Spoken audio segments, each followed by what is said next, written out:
Assalamualaikum warahmatullahi wabarakatuh.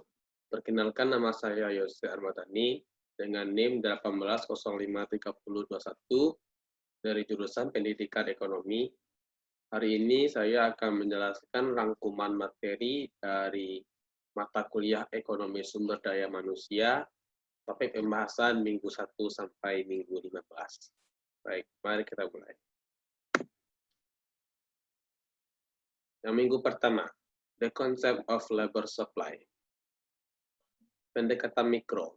Pengetahuan ekonomi yang mempelajari unsur-unsur ekonomi seperti tenaga, modal, alam, serta tindakan ekonomi dari individu atau firma.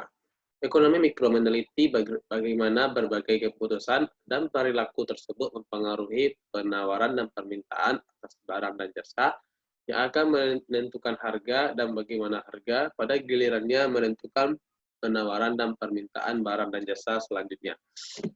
Baik, dalam penjelasan ini dalam kaitannya dengan penawaran tenaga kerja, berdasarkan pendekatan mikro, berarti ini pembahasannya hanya dalam segi kategori mikro, belum membahas mengenai penawaran tenaga kerja secara nasional. Berarti ini pembahasan hanya berfokus pada penawaran tenaga kerja pada masih setingkat dalam sebuah perusahaan antara perusahaan dengan pemasok tenaga kerja yang saling kombinasi di antara keduanya dalam menghasilkan bagaimana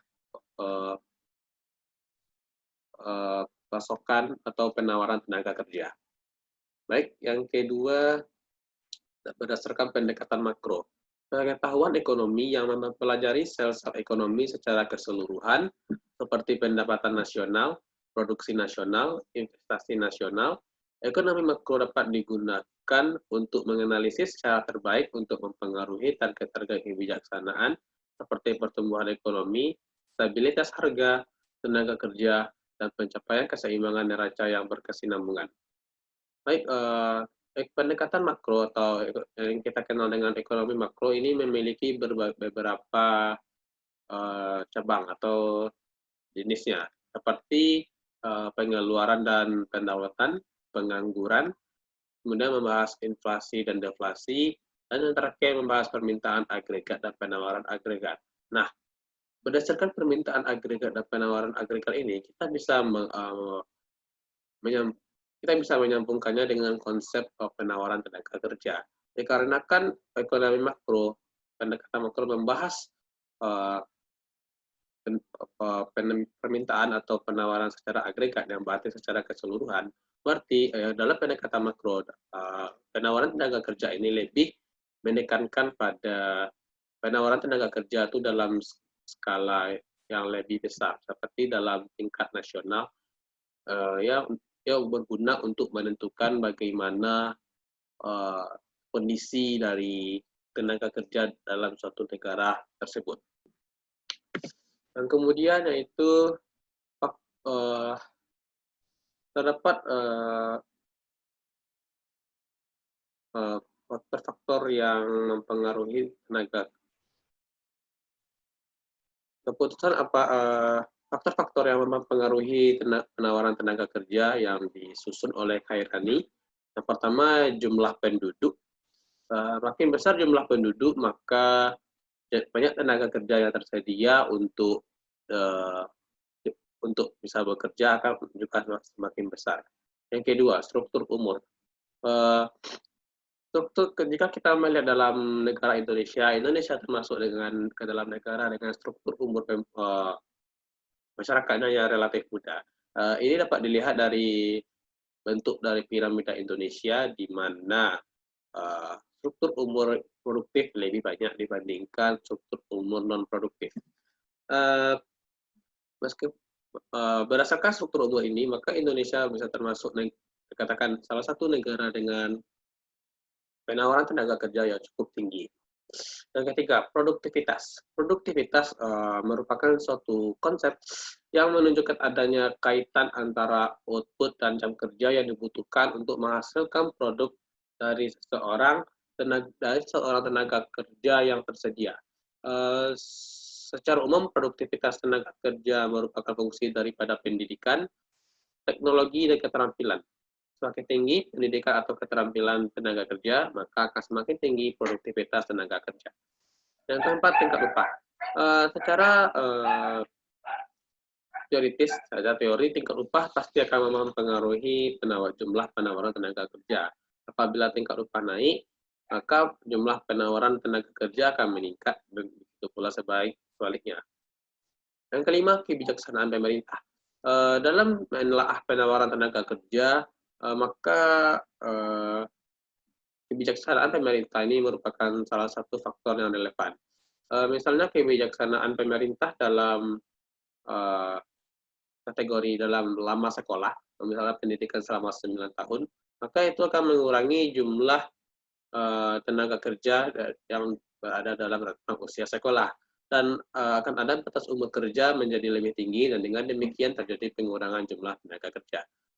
Yang berikutnya yaitu yang keenam, wanita yang mengurus rumah tangga.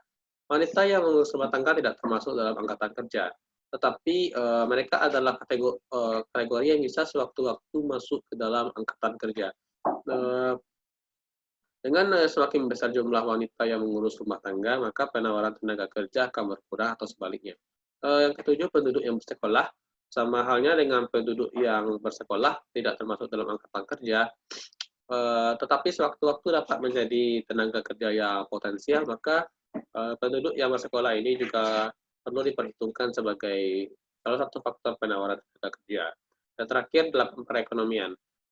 Kadang perekonomian dapat mendesak seseorang untuk memenuhi kebutuhannya.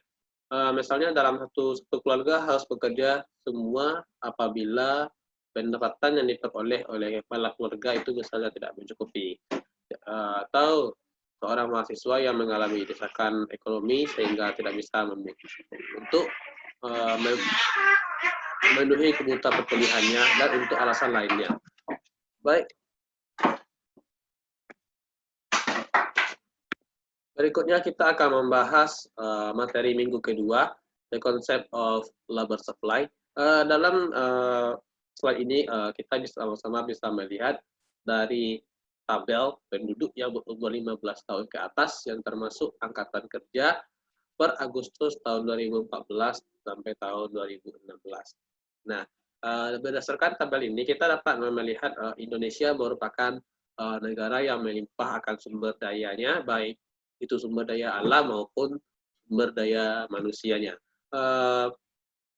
Berbeda dengan sumber daya alam Indonesia yang bisa dikatakan setiap tahunnya mengalami penurunan, akan tetapi sumber daya manusianya mengalami peningkatan setiap tahunnya. Terbukti berdasarkan data ini dapat yang termasuk angkatan kerja itu semakin meningkat per tahunnya. Nah, peningkatan potensi tenaga kerja yang sangat signifikan ini jika tidak tentu akan bermanfaat dalam memberikan penawaran yang tenaga kerja yang lebih banyak, yang lebih maksimal lagi. Tetapi jika peningkatan dan potensi tenaga kerja yang sangat signifikan ini tidak diimbangi dengan banyaknya jumlah lapangan kerja dan kualitas dari tenaga kerja itu sendiri yang memadai, maka akan menyebabkan banyaknya pengangguran yang ada di Indonesia. Terlebih pada saat sekarang Indonesia memasuki masyarakat ekonomi ASEAN, sehingga peluang dan tantangan dalam bekerja itu akan menjadi semakin besar dikarenakan kita sudah bersaing dengan masyarakat ASEAN. Maka jika melihat kondisi Indonesia saat ini dengan potensi jumlah tenaga kerja yang sangat tinggi dan tidak diimbangi dengan penyediaan lapangan pekerjaan yang memadai, maka akan menyebabkan jumlah pengangguran di Indonesia mengalami kenaikan atau fluktuasi. Kemudian, lalu langkah-langkah preventif apakah yang dapat dilakukan yang dapat meningkatkan kesempatan kerja bagi angkatan kerja di Indonesia? Yang pertama yaitu adalah pengembangan sumber daya manusia. Hal pokok yang harus diperhatikan dan menjadi syarat mutlak bagi tenaga kerja yang akan ditawarkan ke pasar tenaga kerja itu sudah pasti kualitas tenaga kerja. Pengembangan sumber daya manusia yang baik dan berkesinambungan akan menjadi salah satu langkah utama dalam mengatasi permasalahan dalam penawaran tenaga kerja, khususnya dari segi kualitas. Yang kedua, desentralisasi ekonomi.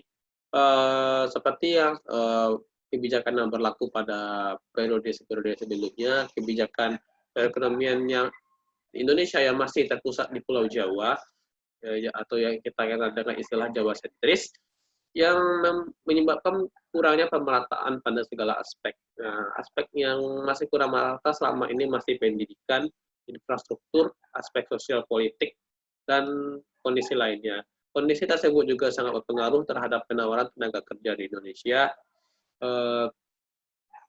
Jika pemerintah lebih memutuskan untuk lebih memberikan pemerataan kesejahteraan atau kebijakan ekonomi yang desentralisasi, maka seharusnya hal ini dapat membantu pemerataan kesejahteraan secara lebih luas, sehingga penawaran tenaga kerja juga akan selaras dengan pemerataan perekonomian di daerah yang tidak hanya terfokus pada kota saja. Yang ketiga, peningkatan profesionalitas kerja. Penanaman sikap profesional ini dalam pekerjaan merupakan tindakan yang mutlak dalam dunia kerja. Tenaga kerja yang memiliki profesionalitas kerja yang baik tentunya akan memiliki etos kerja yang baik. Apabila adapun pekerjaannya baik di sektor sipil maupun di sektor swasta. Yang keempat, meningkatkan lapangan kerja. Ya, seperti itu. Salah satu poin yang paling penting dalam penawaran tenaga kerja itu adalah lapangan kerja. Dengan meningkatnya lapangan kerja, maka penawaran tenaga kerja yang telah ditawarkan itu bisa terserap dan bisa meningkatkan kegiatan perekonomian dalam suatu negara. Yang berikutnya yaitu peningkatan peran pemerintah, ya, seperti dalam kondisi perekonomian saat ini.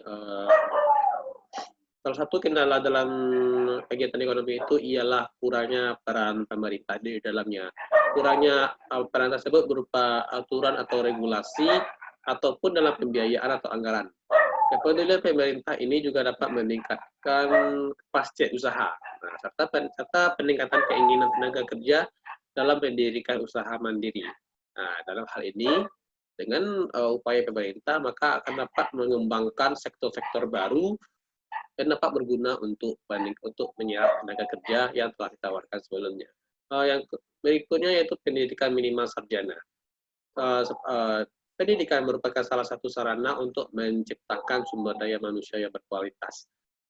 Sehingga pendidikan minimal sarjana ini merupakan salah satu bentuk dari upaya dalam meningkatkan kualitas sumber daya manusia, yaitu dalam jalur pendidikan. Seperti pada umumnya, kualitas atau human capital dari lulusan sarjana itu biasanya akan lebih tinggi daripada human capital untuk anak lulusan SMA ataupun SMK. Baik, yang berikutnya yaitu keterbukaan informasi melalui teknologi. Jika kita membahas melalui keterbukaan informasi melalui teknologi, hal ini biasanya bisa diakses dengan mudah bagi anak-anak pelajar yang sudah memang lebih memahami tentang dari ilmu pengetahuan teknologi, dan seharusnya hal ini juga bisa diterapkan dalam sebagai persiapan bagi mereka untuk terjun ke dunia pekerjaan. Untuk hal itu, maka diperlukan campur tangan pemerintah dalam mempermudah penyebaran informasi dalam menyerap yang dari penawaran tenaga kerja ini. Yang terakhir itu bantuan permodalan. Bantuan permodalan ini bisa digunakan oleh masyarakat yang ingin membangun usahanya tetapi tidak memiliki modal. Permodalan ini bisa diperoleh melalui pinjaman ataupun dari bantuan. Baik, yang berikutnya kita akan membahas minggu ketiga, the concept of labor demand, kurva permintaan tenaga kerja. Market demand for labor, kurva permintaan pasar untuk tenaga kerja adalah kurva yang menunjukkan hubungan antara harga tenaga kerja atau upah dan jumlah total tenaga kerja yang diminta di pasar. Kurva permintaan tenaga kerja miring ke bawah karena hukum pengembalian yang semakin menurun. Ketika sebuah perusahaan mempekerjakan lebih banyak pekerja, setiap pekerja tambahan berkontribusi lebih sedikit terhadap tambahan output. Perubahan dalam tingkat upah akan menyebabkan pergerakan sepanjang kurva permintaan. Sebaliknya, perubahan apapun selain upah dan mempengaruhi permintaan tenaga kerja akan menyebabkan pergeseran kurva permintaan.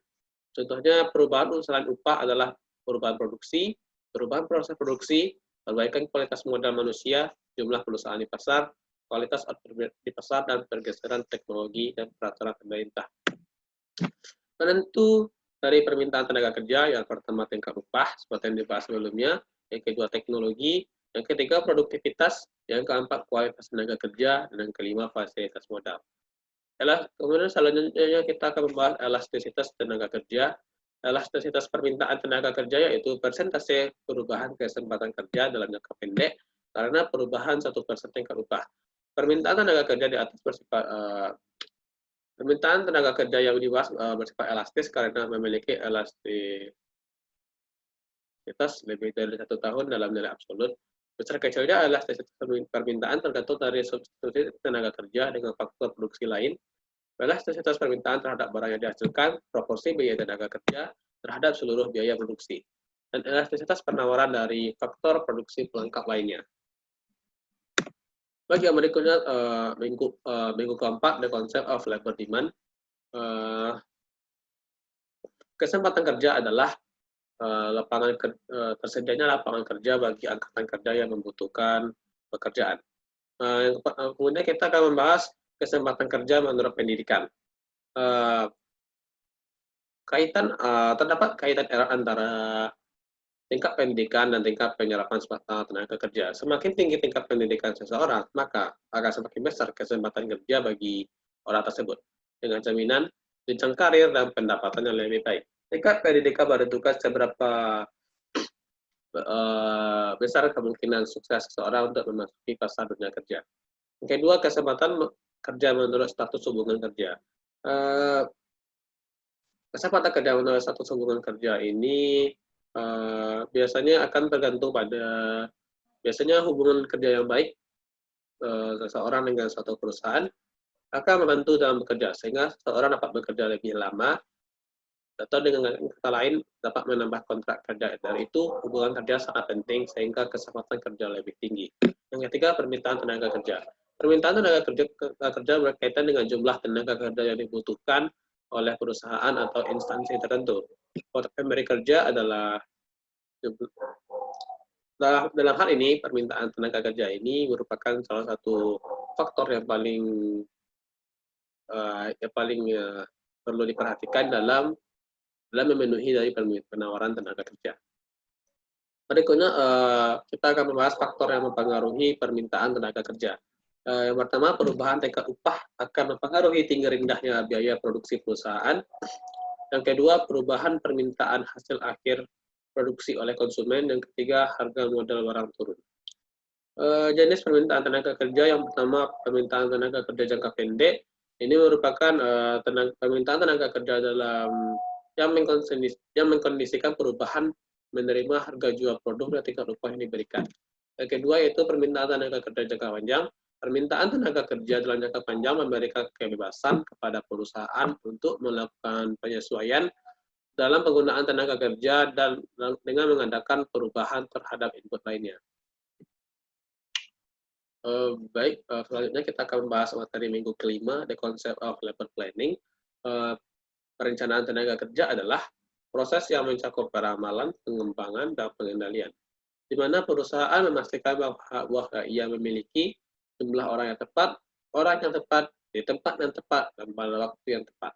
Perencanaan tenaga kerja juga dikenal sebagai perencanaan personel atau perencanaan sumber daya manusia. Yang kedua, hubungan tenaga kerja dan pembangunan ekonomi. Tenaga kerja dan pembangunan ekonomi memiliki hubungan erat, di mana ketika kualitas tenaga kerja atau sumber daya manusianya baik, maka perekonomian sebuah negara bisa semakin baik. Karena tenaga kerja juga merupakan salah satu faktor produksi, jika kualitas tenaga kerjanya semakin baik, maka hasil produksi pun juga bisa meningkat. Dan nantinya hasil produksi tersebut bisa dijual ke masyarakat ataupun diekspor ke luar negeri, dan pendapatan negara akan semakin meningkat. Yang ketiga, tahapan pelaksanaan perencanaan tenaga kerja makro. Yang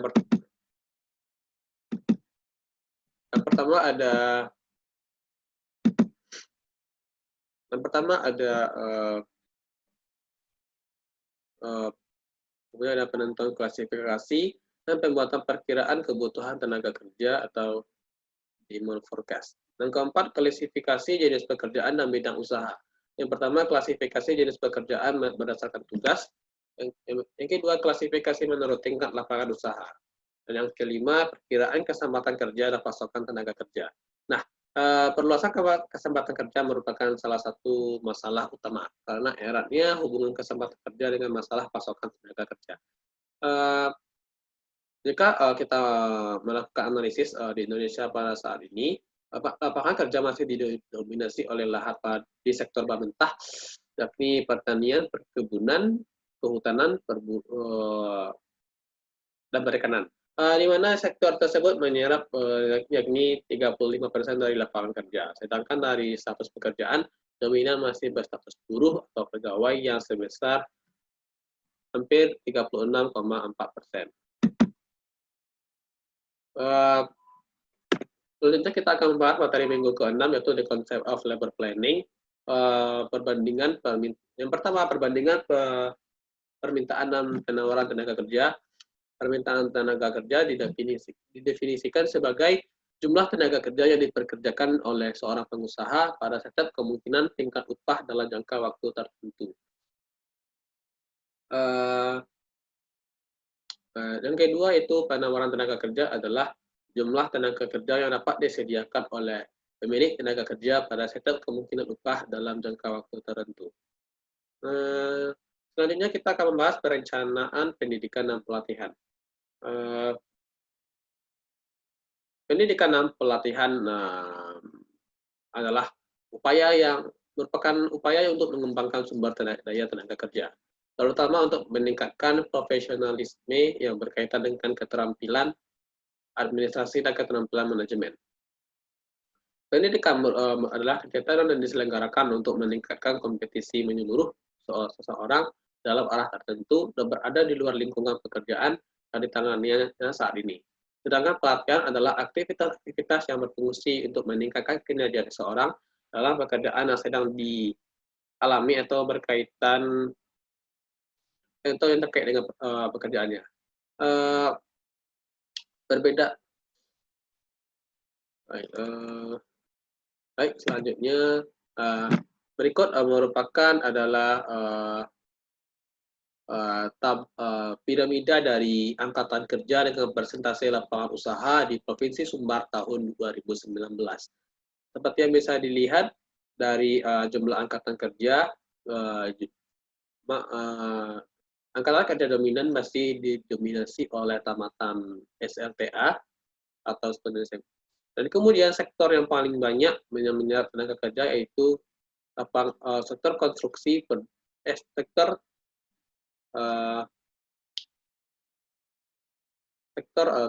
TIK, keuangan, real estate, perusahaan, ADM, pemerintahan, pendidikan, dan kesehatan. Nah, dari berdasarkan ini, kita dapat melihat bahwa berarti dibandingkan dengan tingkat SMA, berarti tingkat angkatan kerja di segi perguruan tinggi itu masih kurang. Jadi kan pada dasarnya jika kita menghitung kualitas, dari segi kualitas makanya berarti bisa dikatakan dari segi kualitas Sumatera Barat itu masih di bawah dikarenakan banyaknya tenaga kerja di tingkat SMA. Malahan itu di tingkat SMP dan SD pun juga masih banyak. Dan jika kita melihat dari segi lapangan usaha, jika kita melihat berarti seharusnya ya itu Sumatera Barat sudah membuka dari segi yang sudah dibilang sudah cukup baik. Karena kan segi yang memiliki persentase paling besar itu dari segi yang itu sudah bisa dibilang segi yang cukup maju. Berarti dalam segi lapangan usaha Sumatera Barat sudah bisa dikatakan cukup baik. Baik, sudah kita akan bahas minggu ke-7 yaitu the basic concept on labor market analysis. Konsep dasar tenaga kerja. Tenaga kerja total dalam perekonomian adalah jumlah orang yang bekerja ditambah jumlah pengangguran.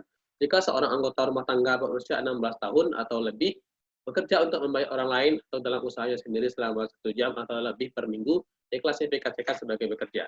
Seorang anggota rumah tangga juga dianggap bekerja jika dia bekerja tanpa upah selama 15 jam atau lebih per minggu di perusahaan keluarganya.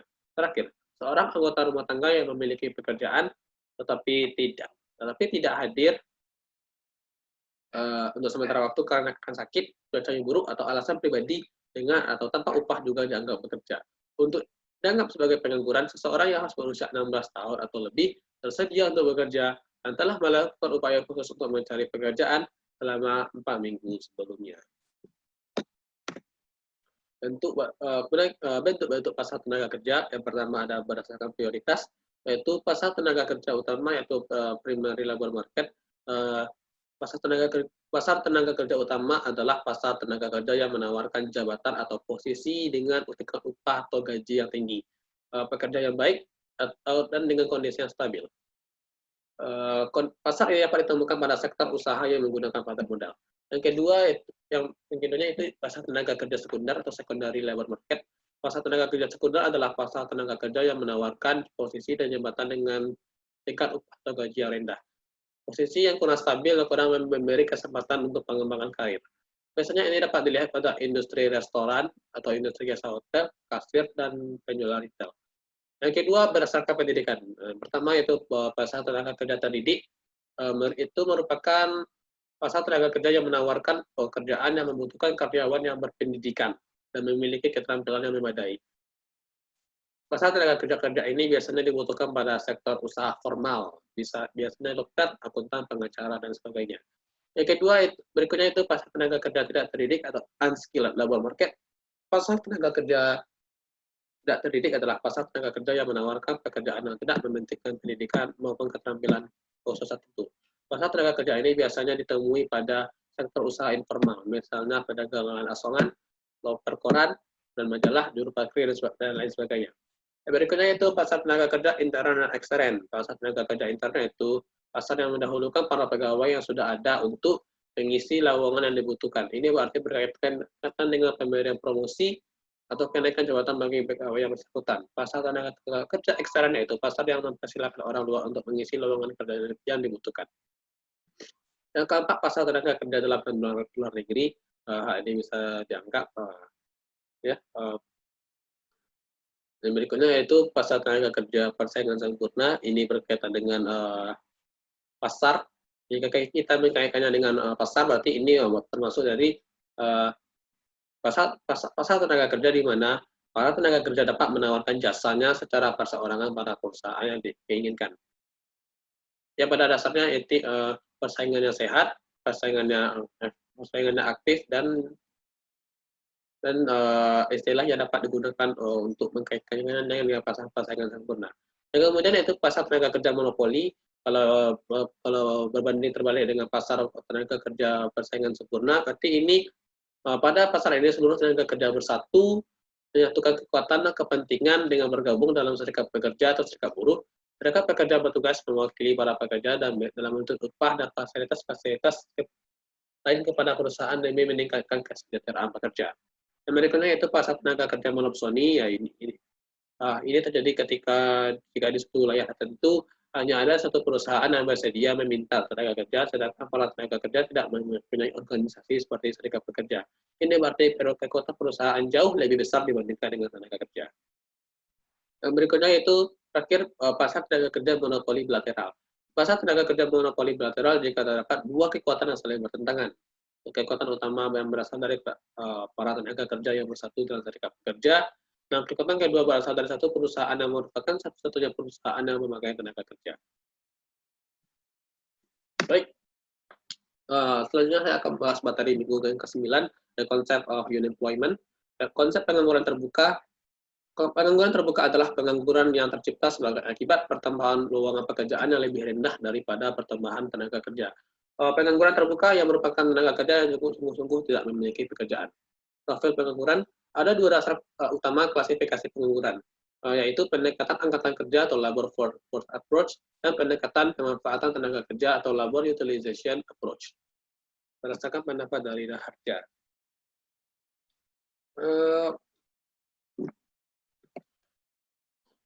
Kemudian dampak pengangguran terhadap perekonomian, yaitu pengangguran menyebabkan masyarakat tidak dapat memaksimumkan kesejahteraan yang mungkin dicapainya.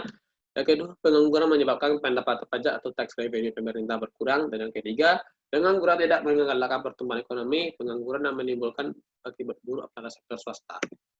Selanjutnya pada minggu 10, konsep of unemployment atau kebijakan pemerintah untuk mengatasi pengangguran. Yang pertama yaitu pemerintah memberikan bantuan wawasan, pengetahuan, dan kemampuan jiwa kewirausahaan kepada usaha kecil dan menengah. Yang kedua, segera melakukan pembenahan dan bangunan dan pengembangan kawasan-kawasan, khususnya daerah yang tertinggal dan kemudian sebagai prioritas. Dan ketiga, segera membangun lembaga sosial yang dapat menjamin kehidupan penganggur. Yang keempat, segera menyederhanakan perizinan dan pendekatan keamanan karena terlalu banyak jenis perizinan yang menghambat investasi, baik penanaman modal asing maupun penanaman modal dalam negeri. Yang kelima, mengembangkan sektor pariwisata dan kebudayaan Indonesia, khususnya daerah-daerah yang belum tergali potensinya. Yang ke-11 yaitu the concept of wage theory dan wage payment system, yaitu konsep teori upah dan teori pembayaran upah. Teori upah dan sistem pembayaran upah. Upah adalah hak yang diterima dan dinyatakan dalam bentuk uang sebagai imbalan terhadap jasa pekerjaan yang telah dilakukan. Dengan adanya upah yang layak dan sesuai, orang-orang yang memiliki melakukan pekerjaan akan termotivasi untuk menyelesaikan pekerjaannya sebaik mungkin. Dalam perusahaan biasanya selain untuk memotivasi, upah juga memiliki dua tujuan lain, yaitu menarik pekerja berbakat agar mau bekerja di perusahaan tersebut. Yang kedua, mempertahankan pekerjaan terbaik atau teladan untuk tetap bekerja dan tidak pindah ke perusahaan lain. Ini jenis sistem pembayaran upah. Di Indonesia sendiri ada upah yang diberikan kepada pekerja Indonesia, ada beberapa jenis. Tiap-tiap jenis upah memiliki cara pembayaran yang tersendiri, yaitu yang pertama, sistem upah menurut waktu. Ini merupakan pembayaran upah yang diatur berdasarkan peraturan waktu. Biasanya bisa diatur upah yang diberikan sekali diatur per jam atau diatur per hari, per minggu atau per bulan. Yang kedua, sistem upah potongan. Nah, sistem upah ini digunakan untuk menggantikan sistem upah menurut waktu bila mana hasil pekerjaan tidak memuaskan. Karena hanya upah ini hanya dapat dilakukan dengan pekerjaan yang membutuhkan ukuran tertentu, yang bisa ditentukan berdasarkan jumlah. Misalnya seperti pekerjaan yang ditentukan berdasarkan pemesanan barang. Nah, ini kan tergantung barang yang dipesan dan segitu pula upah yang diterima. Nah, yang berikutnya itu sistem upah premi. Cara pengupahan sistem upah ini merupakan pada dasarnya untuk pekerja upah yang hampir mirip dengan potongan, cuma bedanya ini dilakukan untuk sebagai pekerjaan tertentu, misalnya seperti pembuatan jalan, muat, bongkar, dan sebagainya. Yang berikutnya itu sistem upah berkala. Sistem upah berkala ini, sistem ini terdapat berubah antara upah dengan harga penjualan dari perusahaan. Cara pengupahan ini dapat dijalankan oleh perusahaan yang harga barangnya hasilnya sebagai besar atau seluruhnya tergantung dari harga pasaran luar negeri. Upah akan naik atau turun sesuai dengan menurut harga penjualan dari perusahaan. Yang kelima, upah naik turun itu upah yang naik turun ini tergantung biasanya upah yang diterima untuk waktu-waktu tertentu dan biasanya dapat terjadi ketika misalnya perusahaan mendapatkan keuntungan yang cukup besar, maka pekerjanya akan diberikan keuntungan dari itu. Tetapi jika perusahaan mengalami kerugian, maka biasanya gaji dari para pekerjanya itu juga akan dikurangi. Minggu yang ke-12 yaitu the concept of industrial relations, konsep dasar hubungan industrial. Abdul Hakim menjelaskan hubungan industrial merupakan terjemahan dari labor relation atau hubungan perburuhan. Istilah ini pada awalnya dianggap bahwa hubungan perburuhan hanya membahas masalah-masalah hubungan antara pekerja atau buruh dan pengusaha. Pihak yang berkepentingan dalam setiap perusahaan atau stakeholders, yaitu yang pertama, pengusaha atau pemegang saham yang sehari-hari diwakili oleh pihak manajemen. Yang kedua, para pekerja atau buruh dan serikat pekerja atau serikat buruh. Yang ketiga, supplier atau perusahaan pemasok. Yang keempat, konsumen atau para pengguna produk atau jasa. Yang kelima, perusahaan pengguna. Yang keenam, masyarakat pemerintah dan rakyat pemerintah. Pendukung yang hubungan industrial. Terdapat beberapa sarana-sarana pendukung hubungan industrial, yaitu serikat pekerja atau buruh, organisasi pengusaha, lembaga kerjasama bipartit atau LKS bipartit, lembaga kerjasama tripartit atau LKS tripartit, peraturan perusahaan, Badannya kerja bersama atau PKB, peraturan perundang-undangan ketenagakerjaan, dan lembaga penyelesaian perselisihan hubungan industrial. Yang berikutnya itu perundingan kerjasama atau PKB. Perjanjian kerjasama atau sikap PKB merupakan pijakan karyawan dalam menorehkan prestasi yang pada gilirannya akan berujung pada kinerja korporat dan kesejahteraan karyawan. Jadi PKB memang penting bagi perusahaan manapun. Hubungan kerja senantiasa terjadi di masyarakat baik secara formal maupun informal dan semakin intensif dalam masyarakat modern. Menurut Undang-Undang Nomor 13 Tahun 2003, PKB adalah perjanjian yang merupakan hasil perundingan antara serikat pekerja atau beberapa serikat pekerja yang tercatat pada instansi yang bertanggung jawab di bidang ketenagakerjaan dengan pengusaha atau beberapa perusahaan atau perkumpulan pengusaha yang memuat syarat-syarat kerja, hak dan kewajiban atau kedua belah pihak. Artinya PKB berisi aturan atau syarat-syarat kerja bagi pekerja. PKB juga mengatur hak dan kewajiban pengusaha dan pekerja dan menjadi pedoman menyelesaikan perselisihan antara kedua belah pihak. Satu perusahaan hanya dapat membuat satu PKB yang berlaku bagi seluruh pekerja di perusahaan tersebut. Dan selanjutnya yaitu Menteri Minggu ke-13 yaitu The Theory of Human Capital Approach. Gary Becker, seorang ahli ekonomi dari University of Chicago, mengatakan bahwa human capital berfokus pada aktivitas-aktivitas yang dilakukan perusahaan atau organisasi untuk mempersiapkan masa depan perusahaan atau organisasi melalui penanaman pengetahuan atau kemampuan pada manusianya. Dalam hal ini akan menjadi salah satu faktor pendorong cepatnya laju pertumbuhan ekonomi negara maupun dunia. Berdasarkan studi yang dipelajari bahwa dalam penanganan human capital di suatu negara, pemerintah telah berkomitmen dalam upaya meningkatkan pertumbuhan ekonomi dalam hal investasi di bidang pendidikan dan pelayanan kesehatan dan Indonesia itu terdapat pada peringkat 131 dalam hal ini. Berarti ketika dalam hal ini kita dapat menentukan bahwa human capital Indonesia atau upaya pemerintah dalam pengembangan human capital Indonesia itu masih rendah. Terbukti kita masih peringkat 131 dari sekian banyak negara di dunia. Ini merupakan PR bagi pemerintah untuk bisa meningkatkan program yang lebih mengintensifkan program dalam pengembangan human capital.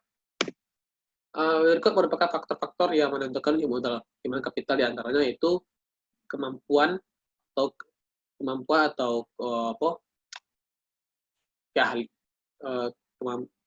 itu merupakan atau bisa kita bilang skill. Yang kedua pendidikan yaitu yang berkaitan dengan sekolah atau dalam menimba ilmu. Yang ketiga pengalaman ini berkaitan dengan kegiatan yang telah dilakukan selama berulang-ulang atau telah mengalami atau telah mendalami dari bidang yang telah dilakukan. Yang keempat kebijaksanaan ini lebih berkaitan dengan kemampuan seseorang dalam mengolah pikirannya dalam mengambil keputusan yang paling baik, yang paling sesuai dalam pekerjaannya. Yang kelima kreativitas ini berkaitan dengan kemampuan dalam mengolah hal-hal yang sudah ada ataupun menemukan hal baru dalam meningkatkan kemudahan atau meningkatkan produktivitas dalam bekerja. Yang keenam pengetahuan ini memiliki hubungan yang dekat dengan pendidikan, di mana pengetahuan ini merupakan upaya seseorang dalam mengumpulkan ilmu-ilmu yang dibutuhkan dalam untuk meningkatkan pengetahuannya dalam upaya pengembangan modal manusia. Yang ketujuh keterampilan merupakan keahlian yang dimiliki dalam melakukan pekerjaan itu. Yang pelatihan biasanya dilakukan oleh perusahaan dalam untuk meningkatkan keahlian atau kemampuan dari pekerjanya, sehingga ini juga sangat penting. Yang sembilan penghakiman ini merupakan kemampuan untuk menggabungkan karakteristik pribadi dengan pengetahuan dan pengalaman yang relevan untuk membentuk opini dan membuat keputusan. Yang berikutnya itu minggu ke-14 discussion about the labor crisis. Ini merupakan kasus dari pekerja perempuan di sektor informal. Sektor informal adalah bagian dari perekonomian yang tidak dikenakan pajak, diawasi oleh segala bentuk pemerintah, atau termasuk dalam produk nasional bruto atau GNP. Tidak seperti ekonomi formal, di negara berkembang sekitar 60% dari populasi bekerja potensial mencari nafkah di sektor informal. Sektor tersebut adalah satu-satunya cara untuk mencari nafkah bagi orang-orang yang berwirausaha di luar ekonomi formal, bukan pada gaji siapapun. Sebagian besar dari mereka tinggal dan bekerja di sektor ini bukan karena keinginan atau pilihan mereka, tetapi karena mereka tak memiliki kesempatan untuk dipekerjakan oleh mereka kerja dari sektor formal. Mayoritas pekerja ekonomi di sektor informal adalah perempuan. Bagi sebagian besar perempuan, partisipasi di sektor informal merupakan strategi bertahan hidup yang mereka ambil atas aspek pemeliharaan rumah tangga yang tidak mampu lagi ditanggung oleh laki-laki. Meskipun mereka cenderung menghadapi kelakuan persaingan dari pendatang baru, termasuk laki-laki yang kalah atau tidak memperoleh sektor formal pekerjaan. Uh, Intinya, pekerja perempuan di sektor informal ini sangat memerlukan peran mereka di sektor publik untuk dapat berjuang meraih apa yang telah menjadi haknya menurut hukum. Pada umumnya wanita terdapat pada lapisan bawah yang tidak berpendidikan atau yang latar belakangnya rendah, serta yang secara sosial ekonomi sangat lemah kedudukannya. Memerlukan penyadaran peran mereka untuk peran wanita dalam menikmati hak-hak kemudahan yang menurut konsepsi peraturan sudah menjadi haknya. Kegiatan untuk penyadaran peran serta dalam upaya peningkatan kesejahteraan perempuan dalam pekerja perempuan di sektor informal ini sudah perlu ditingkatkan dalam upaya untuk meningkatkan kesejahteraan.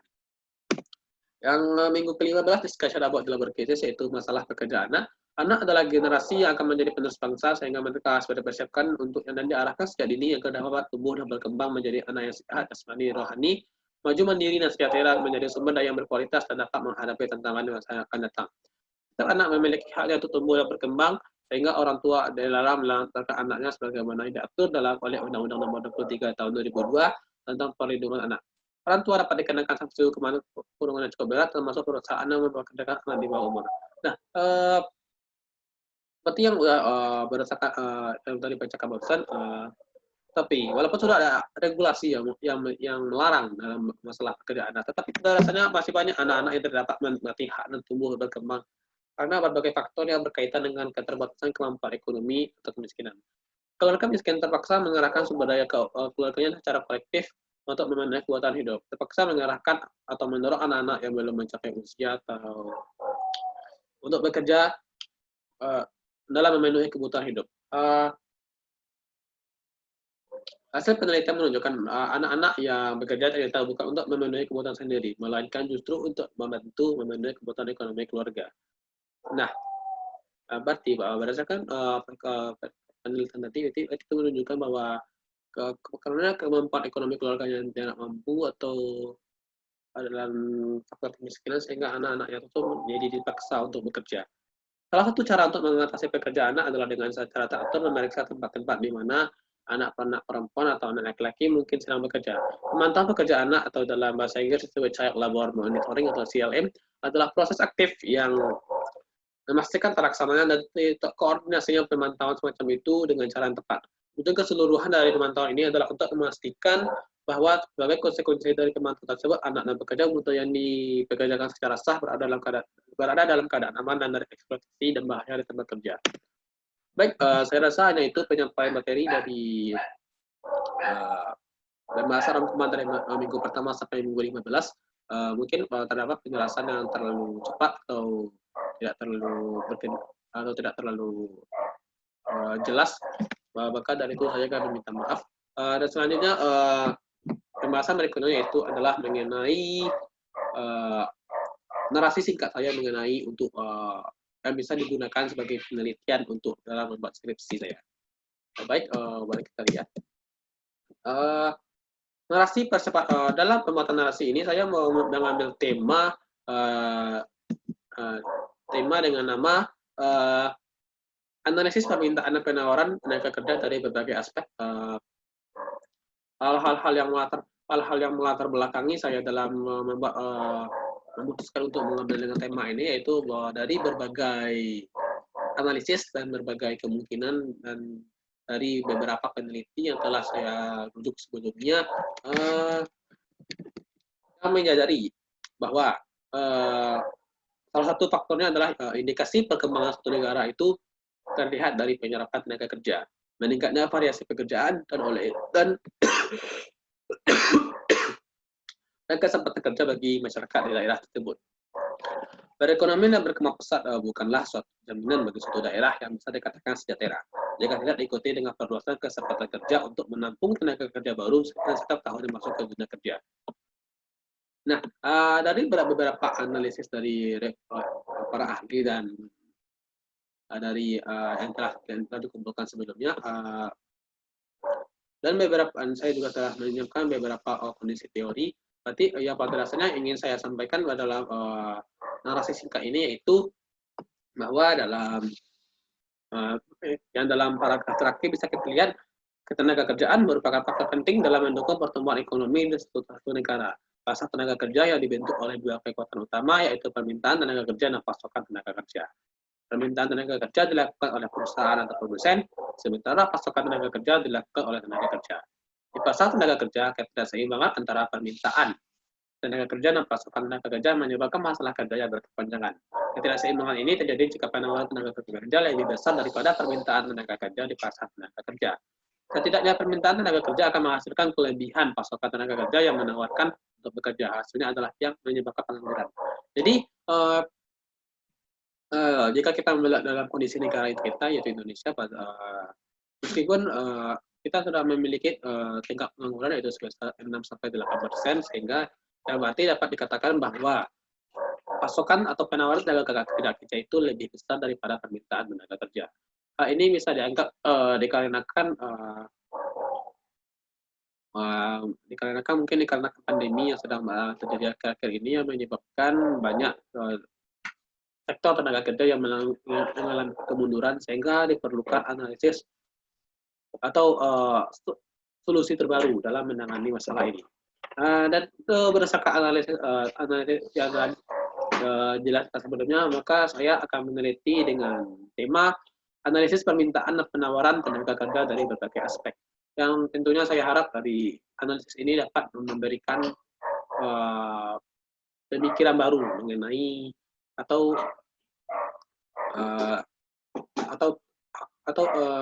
sebagai yang bisa dijadikan sebagai referensi dalam melakukan dalam melihat segi permintaan dan penawaran tenaga kerja. Baik, saya rasa agak ini saja penjelasan singkat saya mengenai narasi saya dalam untuk materi yang bisa digunakan sebagai skripsi. Saya rasa cukup sampai di sini untuk penjelasan materi video ini. Apabila ada kesalahan, saya mohon maaf. Wabillahi taufiq wal hidayah. Wassalamualaikum warahmatullahi wabarakatuh.